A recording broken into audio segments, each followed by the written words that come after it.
Bank, which is part of the United Nations system, the exposure to outdoor and indoor air pollution costs more than $5 trillion to the world's economy in welfare losses for the year 2013.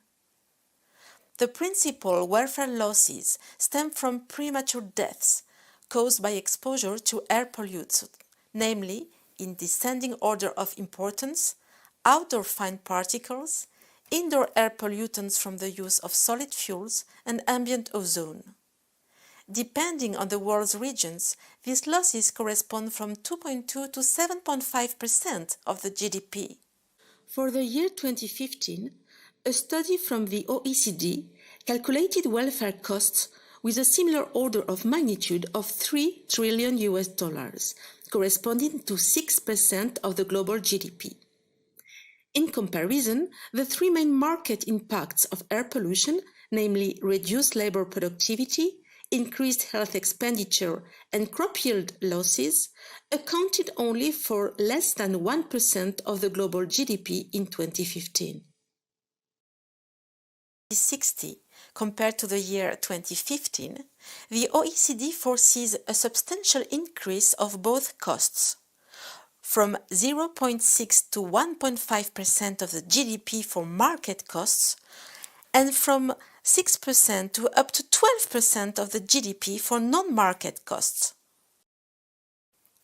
Who is paying for these economic costs? Considering total air pollution, welfare losses are the greatest in Eastern and Southern Asia and the Pacific, driven in large part by India and China. They are mainly due to exposure to outdoor ambient fine particles. However, indoor air pollution exceeds outdoor pollution in some regions in relationship with solid fuel burning, mainly in sub-Saharan Africa and Southern Asia. Economic activity contributes directly to occupational exposure of workers to pollutants and to atmospheric pollution at the local scale near commercial and industrial areas. But even people living far from the places where the polluting activities tend can be impacted. Atmospheric pollution is also associated with international trade and transport of goods and people. Which sector of activity benefits from the existence of air pollution? In the first place, health services, with more medical consultations, more hospitalizations, and more healthcare. And strongly linked are the drugs and pharmaceutical industries. Obviously, all the economic sectors linked to air pollution prevention, such as air monitoring and air depollution, both indoor and outdoor, would not exist without air pollution, even if their economic weight is lower than the previous ones. Parts of the transport sector are also impacted, with, for example, the development of electric vehicles.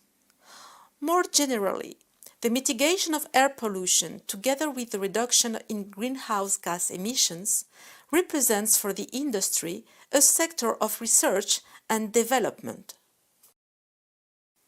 Increasing economic growth and energy demand are suspected of leading to a significant rise in global emissions of air pollutants. But is air pollution always positively correlated to economic development? In other words, is air pollution inevitable? The answer is not straightforward, because it may depend on many factors, such as the degree of development, the nature of the pollution, or the role of country-specific policies and institutions.